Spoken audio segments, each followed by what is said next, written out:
Coming up in this episode of In Clear Focus. Today, we're not just competing for revenue, we're competing for attention. It's great to have an engaging product, but if you don't show people why they should be engaged with that product and you don't present that message in an environment that's conducive to their absorbing that, then that's probably not enough.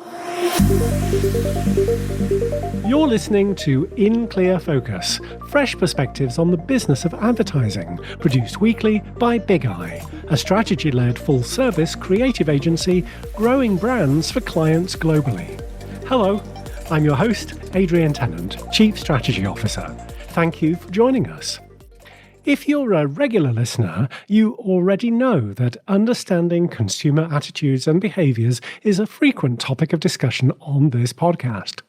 Irrespective of the economy, marketers are always seeking new ways to engage with consumers, and our guest this week is an expert on the topic. Making a return visit to In Clear Focus, Michael Solomon is a consumer behavior psychologist, marketing professor, and international keynote speaker.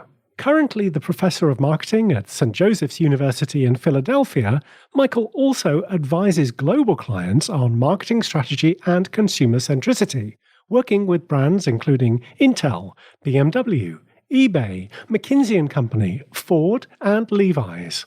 And if you've taken a college marketing course any time since the early 1990s, it's quite likely that you're familiar with Michael's work, because he's the author of Consumer Behavior, Buying, Having, and Being, the most widely used book on the subject in the world, and now in its 13th edition.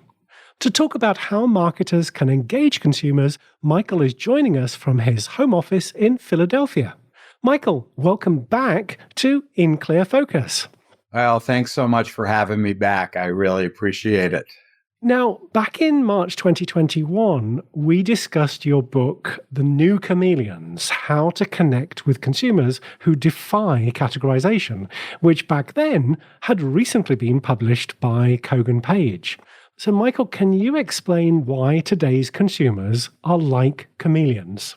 Yeah, sure. And it's a little hard to believe that it's been 2 years since we spoke, but it is. And yes, we still have a lot of chameleons out there. So what do I mean by that? Well, I use that metaphor in my book because what I'm observing is that, in a sense, consumers are a lot like chameleons. As you know, a chameleon is a small reptile that changes its skin colors due to various changes in the environment, camouflage and so on. And I'm not implying that we're changing our colors per se, but rather that we're changing our identities.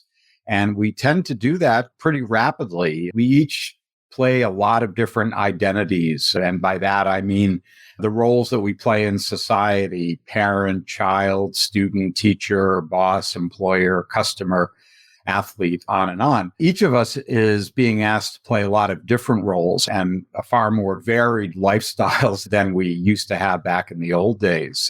What I found is that a lot of the assumptions that we have made in traditional marketing thought and practice, and mea culpa, I've been teaching marketing for 40 years and I've been saying the same things. It's no longer really possible to categorize people, to put them into very traditional categories. And sometimes these are often dichotomies like male versus female, rich versus poor, black versus white, etc. Those assumptions were very useful for a long period of time when we really relied on a broadcasting model rather than a narrowcasting model that we have today. And it made a lot of sense to just lump consumers into these big homogeneous groups and hope that we would say something to that group that would resonate with at least some of the people in that group. And so this idea is that really, because we are playing so many different roles, this kind of mass segmentation often doesn't make a lot of sense. It makes a lot more sense to talk almost literally about markets of one, where each of us is our own unique person. And we're just like chameleons, we're going through our day, trying on and discarding different identities. And of course, that's very important to us in marketing because each of those identities is accompanied by a broad set of products and services that people believe they need or they want to really enact that identity properly. So understanding the identities that people play, acknowledging that there's more than one, there's no such thing as the consumer anymore, really forces us to rethink some of our very basic assumptions about marketing and especially segmentation. The last time we spoke, you also explained that as consumers, we don't buy things because of what they do, we buy them because of what they mean. Michael, can you unpack that for us? Yeah, sure. That's my mantra, because in so many cases, what we see is that people are not buying functionality. Now, it's a given that they're going to get that functionality. I don't mean to imply that it's a trade-off. But, Adrian, the reality is that in today's world, there are notable exceptions, but, pretty much the stuff that we buy is going to work. It's going to work. It's not going to explode or implode or anything like that.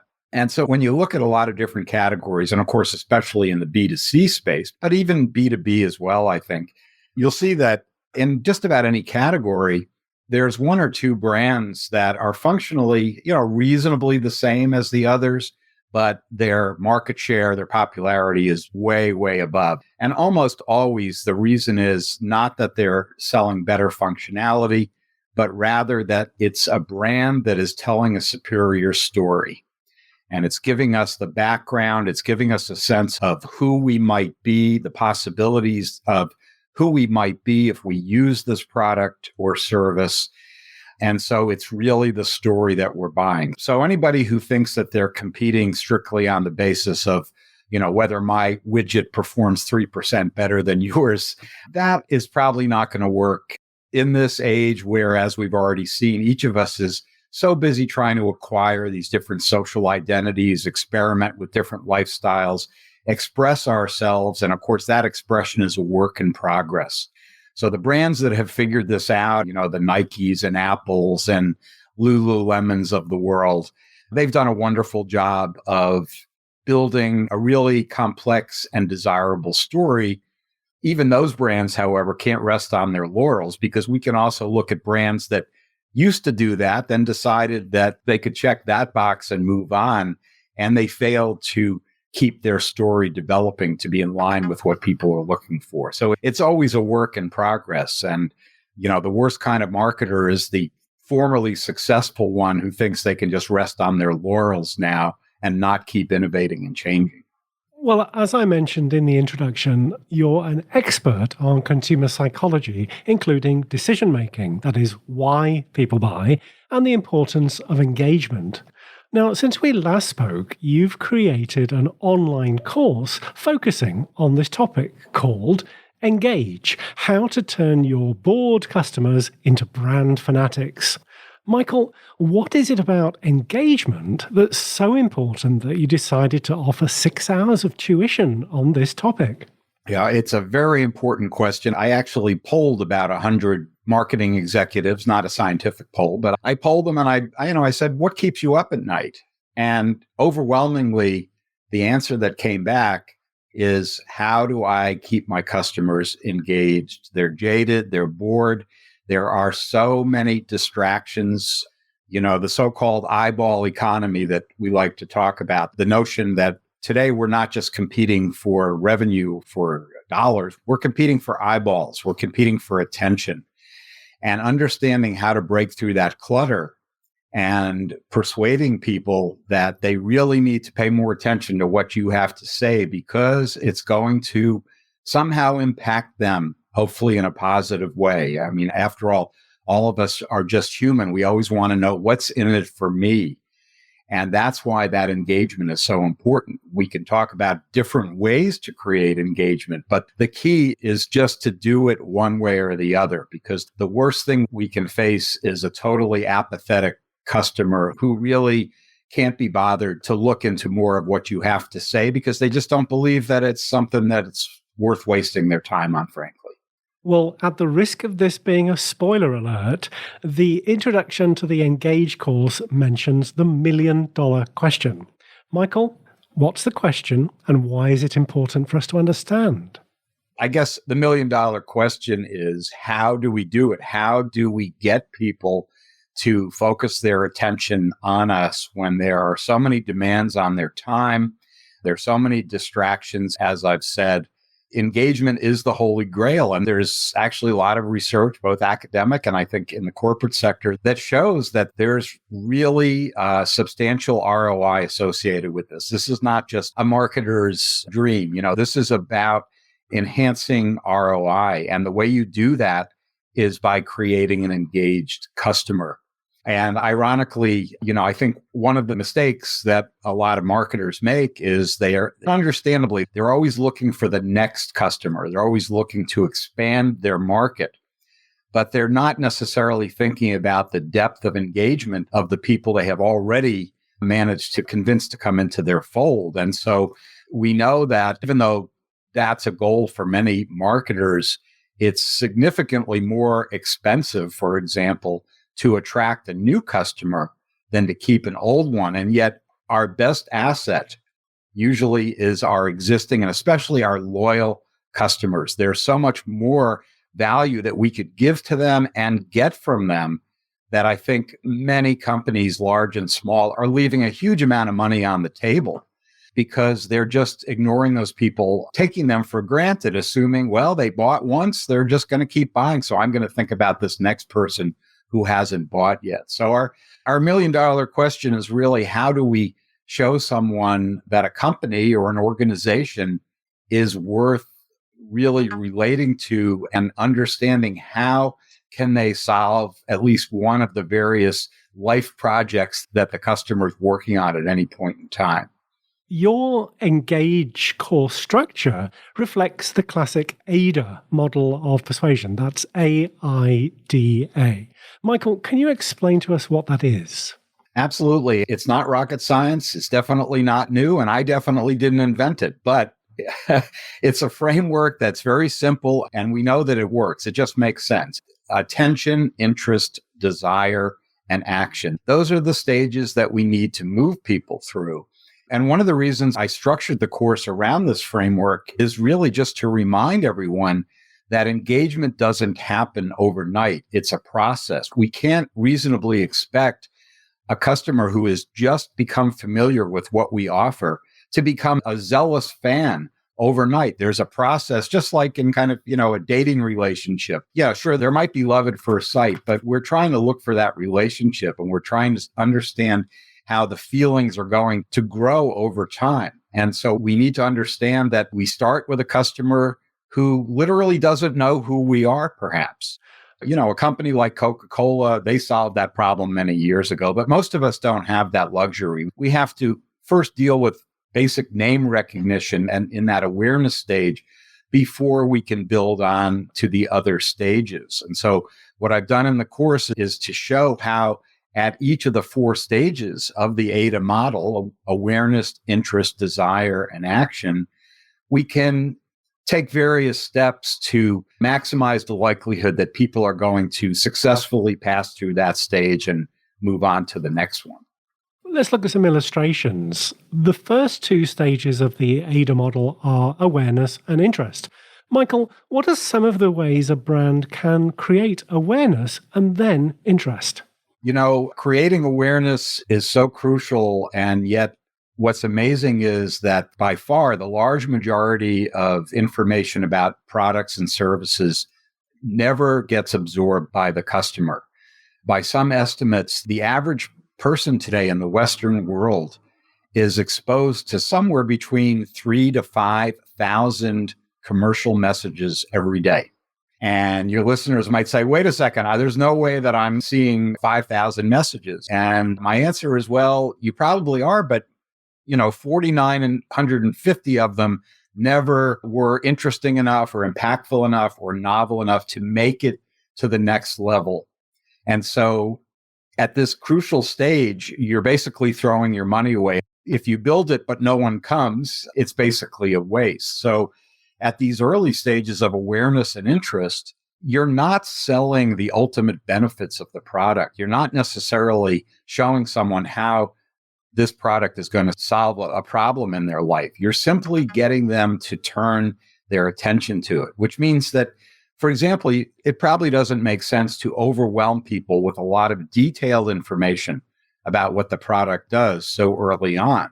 You've got to create that interest first. Now, if you get to the interest stage, that's where people are going to start to search for more information. But at the awareness stage, for example, one thing I talk about in the course is we want to fall back on some very basic principles of perception. That is, what are the characteristics of messages that make it more or less likely that they're going to get through all of these barriers? And some of them are so basic and so much common sense that people tend to forget about them. So, for example, novelty or contrast. Is your message standing out from other things in the environment?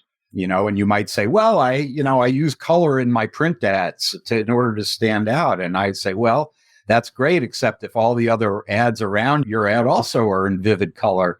In that case, you might want to use black and white as a way to stand apart. So there's not really any absolutes. It's a question of what's going on, what you have to say relative to what's going on in the person's environment. Another strong suggestion that I make is to rely on some principles of what's being called sensory marketing. A lot of companies are understanding that most of the competition for attention is going through our eyes, our visual channel. But there are other ways. We have 4 other sensory receptors that allow us also to absorb information. All of these senses are actually quite powerful. And what's great about it is there's so, relatively speaking, little competition on these other levels. So, for example, you find in the hospitality industry, a lot of big hotels are starting to develop signature scents for their lobbies or maybe their sleeping rooms. That becomes a part of the brand. Other companies like, MasterCard, McDonald's, Intel are turning to sonic branding, where they're engineering different sounds that would become a part of that brand story. So they're not giving up on their visual identity, but I think they're recognizing that it can hurt to have that extra boost by appealing to the person through their other senses as well. So there's different ways to build awareness, but, sometimes it's just a matter of repetition. I think politicians know this, the ones that are first trying to sell themselves to the electorate, they probably shouldn't, give a detailed list of their positions, but rather just put their name out there over and over again until people feel familiar with it. And we have this interesting psychological quality, which is that we tend to think that things we've encountered more often are better because they're more familiar to us. And even when you do research by showing people nonsense syllables, when they see a nonsense syllable that has no meaning, if they're exposed to it several times, they actually like that name better than another one. So again, think about it at the very basic level. Don't overwhelm us with this, amazing Super Bowl type message, but rather, who are you and how do you stand out from the crowd? Let's take a short break. We'll be right back after these messages. Each month, in partnership with our friends at Kogan Page, the Big Eye Book Club features interviews with authors who are experts in consumer research, retail, and branding. Our featured book for February is Lateral Thinking for Every Day by Paul Sloan. In Clear Focus listeners can save 25% on a print or electronic version of the book with the exclusive promo code BIGEYE25. This code is valid for all products and pre-orders and applies to Kogan Page's free paperback and ebook bundle offer. When you order direct from Kogan Page, shipping is always free to the US and UK, and it helps the authors too. So to order your copy of Lateral Thinking for Every Day, go to koganpage.com. That's KOGANPAGE.com. Hi, I'm Michael Solomon. During my 40-year career as a marketing professor, consumer psychologist, speaker, and author, I've had the privilege of developing strategies with many Fortune 500 companies to help them connect with their customers. Now you can have access to these strategies through my online course. It's called Engage, How to Turn Your Bored Customers into Brand Fanatics. I'll show you how to apply years of research on consumer psychology to your brand or business. And as an In Clear Focus listener, you can receive a $100 discount on your enrollment. Just follow the link in the transcript for this podcast on Big Eye's website and use the provided coupon code to take advantage of this offer. I hope you'll join me for Engage to learn how to turn bored customers into brand fanatics. Welcome back. I'm talking with Michael Solomon, a recognized authority on consumer psychology, a best-selling author, and the creator of an online course focused on consumer engagement called Engage. Staying with the ADA model, let's move down the funnel to the desire stage. What is it, and how can brands create consumer desire for the products or services they're offering? Yes, here's where it gets tricky. Anybody can become aware of a product. Maybe you can stimulate some interest, but if you don't create that desire, then the race is over and you're out of it. How do we create desire? Well, desire means that there's an actual longing for that product or service because it's something that we feel that we need or that we really want to have.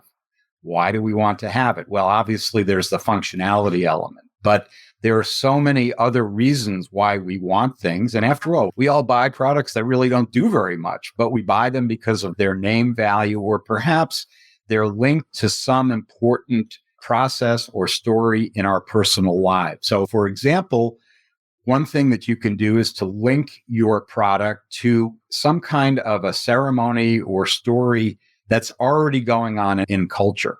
Maybe it's a holiday. So when you link your product to a holiday like Valentine's Day, for example, you're basically taking a shortcut because you're relying on the fact that your customers know what Valentine's Day means. And so part of the story has already been told. In some cases, marketers invent a holiday or embellish one to take a free ride on it, like Cinco de Mayo, for example, the 5th of May, which really doesn't mean anything even to Mexicans, but in the US, it means let's sell a lot of alcohol and fast food. So there's an example where some beer companies, et cetera, have actually created a cultural event and then they hitch their wagon to that. There's other kinds of rituals and ceremonies we can talk about. Many of your listeners may know the story of engagement rings and why it is we buy a diamond ring when we're going to propose. Well, a lot of that had to do with the De Beers Diamond Company and their ad agency back in the 1920s. That really gave us the idea that, if you're going to propose to her, you better put a ring on her finger. And by the way, here's how much you should spend on it. So there's a lot of great examples of cultural rituals that are either linked to products or where the products literally create a ritual in order to have another reason to sell their products. So basically, you want to tie your message to something that's already going on in people's lives, like a cultural observance or something that has some meaning to them. And that is how you can build desire. The final stage in the ADA model is action. In your course, you talk about 3 distinct paths to engagement. Can you tell us more about these? Yeah, and I do this actually in each of the 4 stages of the ADA model. Most people think if I want to build engagement, I have to make a more engaging product. And maybe that's the case. However, we know that you can also build engagement, perhaps in addition to that, or maybe sometimes instead of that, using at least 2 other channels. So we have the product, but we also have the messages about the product.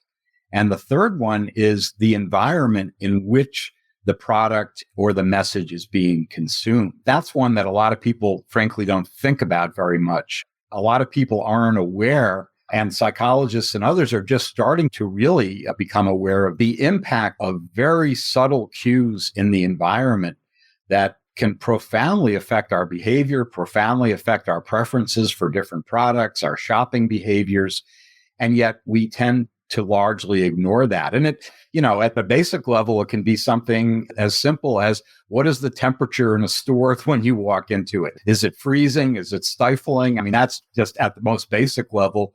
You can, I'm sure, understand right there that that's going to have an impact regardless of what you're selling in that store. So there's a lot of different ways to engineer the environment. Sometimes you can create what are called nudges or little hints in the environment to get people to think a certain way or to notice something But again, many of these things are quite subtle. And so it's worth it for a lot of marketers, whether they are selling, in a bricks and mortar environment or selling online. Something as basic as the color of the font you use can make a difference. So we need to be sensitive to all of these things. It's great to have an engaging product, but if you don't show people why they should be engaged with that product and you don't present that message in an environment that's conducive to their absorbing that, then that's probably not enough. Michael, as you mentioned, you've been a college professor for 40 years. You're an experienced writer, speaker, and consultant. I'm curious, how did you approach the creation of your online course? Was it very different from, say, writing a manuscript for a book? Yes, that's a great question. And I don't think one I've ever been asked before. In some ways, it's the same. I do, in addition to trade books, I write textbooks. And there I have the challenge of distilling maybe a complicated concept into a paragraph that will be understood by a 20-year-old who's probably not that motivated to read it in the first place. So dealing with students for 40 years and trying to get them engaged is definitely a challenge. Trying to translate that material into a context that, say, executives or entrepreneurs would also appreciate is a challenge. But you know what? It's at some level, whether you're a college student or an accomplished executive, we all want to be entertained to some degree while we're learning. And so I actually adapted some of the techniques that I've used to write my textbooks over the years by building in a lot of visuals, a lot of examples, now and then a little bit of humor, by the way, or at least I think it's funny, but basically not creating a course that's just a talking head lecture. So you don't see very much of me. I'm just up in the corner if you want to look at me. But for the most part, what you're going to see are pretty vivid visual examples, and not just from the US either, but from around the world, of companies that have tried to engage their customers in different ways using different techniques. And Michael, what do you hope the folks who enroll in your online course Engage will take away from it? Well, I hope that they'll understand, first of all, that it is a process. You shouldn't be discouraged if your initial efforts don't result in wonderful engagement, because it does take time. But it's important to recognize that at every stage of that process, you do have tools available, but the things that you should be doing in that stage are not necessarily the ones you can use at another stage. So I would hope that people understand, number one, the importance of engagement, and kind of move away from the mindset of just counting the number of customers you have without really gauging how invested they are, or looking at especially their lifetime customer value. In other words, how much revenue they're going to generate for you over their lifetimes and over your lifetime, rather than just a one-off kind of exchange. So for the most part, we want to move away from a very transactional kind of perspective on buyers and sellers and think a lot more about a relationship, and, maybe use the metaphor of a dating relationship where that courtship process is going on. And then hopefully, eventually, there's going to be a marriage of some kind. But remember, Rome wasn't built in a day, and engagement doesn't happen in a day either.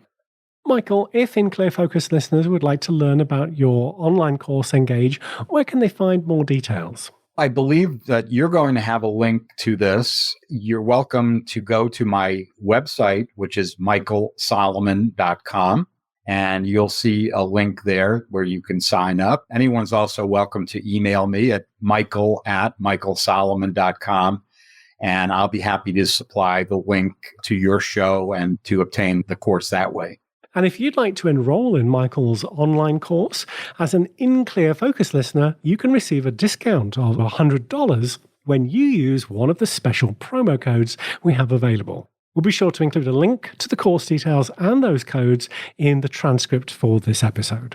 Michael, thank you very much for being our guest again on In Clear Focus. Well, thank you very much again. I appreciate it. Thanks to my guest this week, Michael Solomon, marketing professor, consumer psychologist, speaker, author, and the creator of the online course Engage: How to Turn Your Bored Customers into Brand Fanatics. As always, you'll find a transcript with links to the resources we discussed today on the In Clear Focus page at bigeyeagency.com. Just select podcast from the menu. If you enjoyed this episode, please consider following us wherever you listen to podcasts. Thank you for listening to In Clear Focus, produced by Big Eye. I've been your host, Adrian Tennant. Until next week, goodbye.